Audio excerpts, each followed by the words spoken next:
Assalamu alaikum wa rahmatullahi wa barakatuhu. Uh, this is a quick summary about fiqh zakah in our fiqh subjects, and I will talk about the definition of the zakah and when it will be wajib or obligation, and who are those who deserve to be given the zakah, the qualified people to receive the zakah. First of all, the meaning of zakah in Arabic language: anything growing, upgrading, the growth itself, we call it zakah. That's why we describe the trees. We say zakah as zar'u when the trees, the thing that you planted, growing. This is zakah in Arabic. The meaning in the fiqh: it's a right in the Muslim's money toward his brothers in Islam in special terms. This is something in my hand, but not for me. It's temporary with me, but it's the right of others. Who are those others? The Quran will come and give us the details. When, as a Muslim, I have to start giving the zakah, we have two conditions. Number one, to own a nisab. Number two, this amount, what we call it a nisab, it has to stay with you up to a year. The Prophet, peace be upon him, he called this al-hawl. More details, inshallah, coming. What's a nisab? A nisab, it's a fixed amount, fixed value.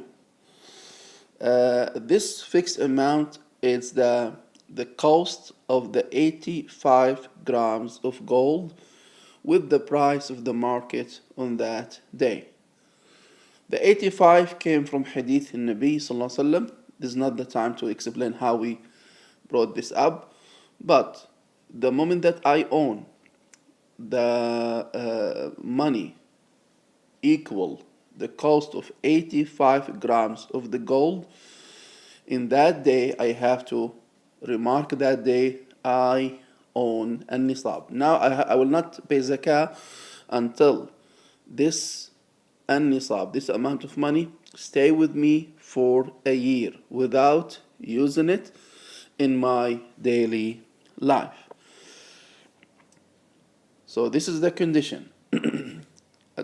I have to keep this money with me for a year without any kind of need for it. For what? For my food, my drink, my house, my transportation, my medication, etc. So you save it, you don't need it for a year.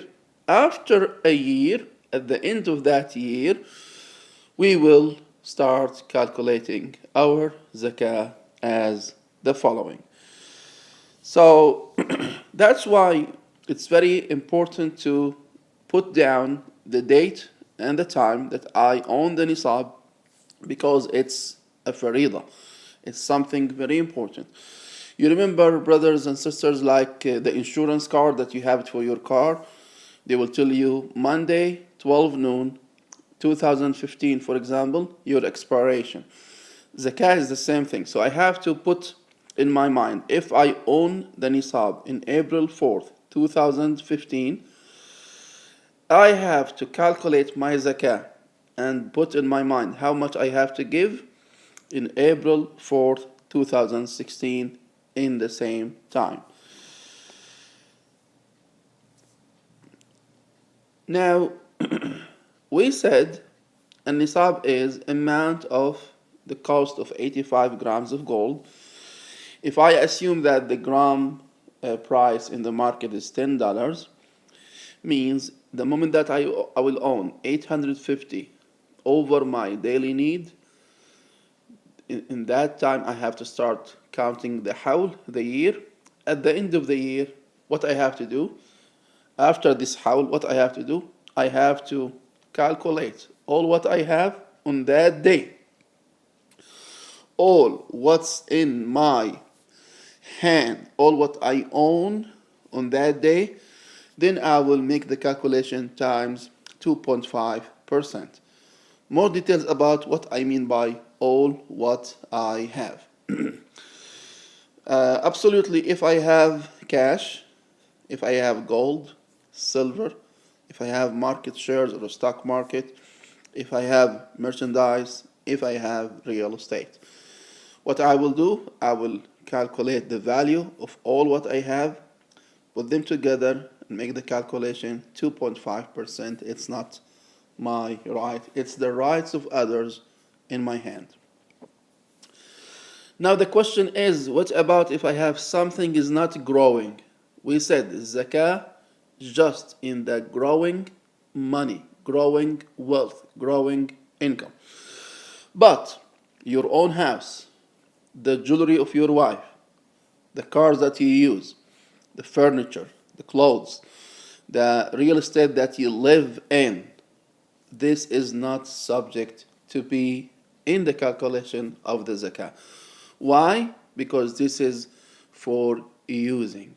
It's not making money out of those things. Wallahi, the moment that you sell your house, that amount of money will be subject to be calculated if it will stay in your hand up to the end of the hawl.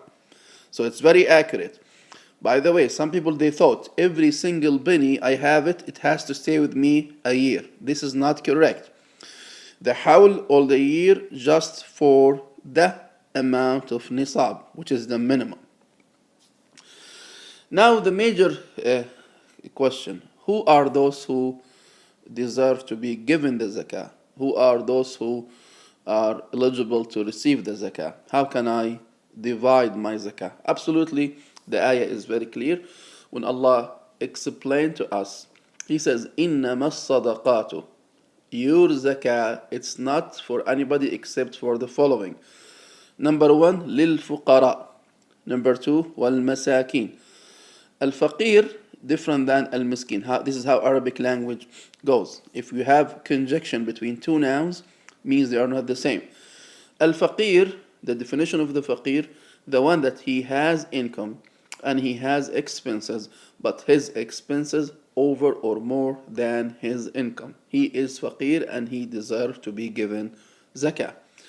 Al-miskin is worse than the faqir, the one that he has a lot of expenses but almost no income. So he is more need.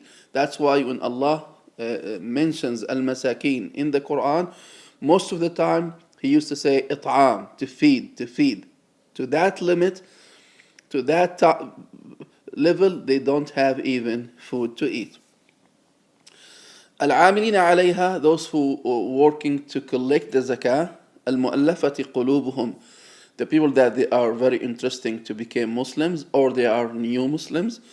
Fir riqab, if you have slaves. Al-gharimin, those that they have debt, they have loans. If this loan for something halal, we should give them and help them from the zakah fund. Wa fi sabilillah. Fi sabilillah goes for, according to the ulama, for schools, education, hospitals, roads, military, researchers, all the other thing than what Allah mentions. Ibn Sabil, the one that he is traveling and he lost his money or somebody stole his money, so he is in need in that area, so we have to help and give from what Allah gave us. Now the question is, what about the Islamic schools in America? Could we give the zakah for the Islamic schools as an aid for the students, for example, that they don't have enough money to learn and to educate themselves? Absolutely. It's under fi sabilillah. If you Google it, if you go to any book talking about what is the meaning of fi sabilillah, means in the public institutions like hospitals, schools, roads, military, education, researches. So yes, I can give from my zakah to the Islamic school to help them, or to help a family that they don't have enough fund to pay their tuitions. And it's not just zakah here, it's zakah and salat rahim, zakah and creating leaders for the community, zakah and helping people to keep their kids in a safe environment. So it's a lot of khairat. Now, somebody he would ask this question, yeah, Imam, what I should do with my zakah? Should I give it to one person from those eight qualified people to receive the zakah, or I should divide it to eight shares and give each part some share? It's up to you. Islamically, you have the right to give it to one person or to more than one. My idea, it's based on the situation. You can judge your city, your community, wherever the need is more, you give more. But you can divide whatever you want. And absolutely, if you have relatives and they are in need, absolutely you prefer them to help them first, because this is your duty. I ask Allah that I make it clear for everybody. If anybody have any question, you are welcome to ask. Jazakumullah khair. Wassalamu alaikum wa rahmatullahi wa barakatuh.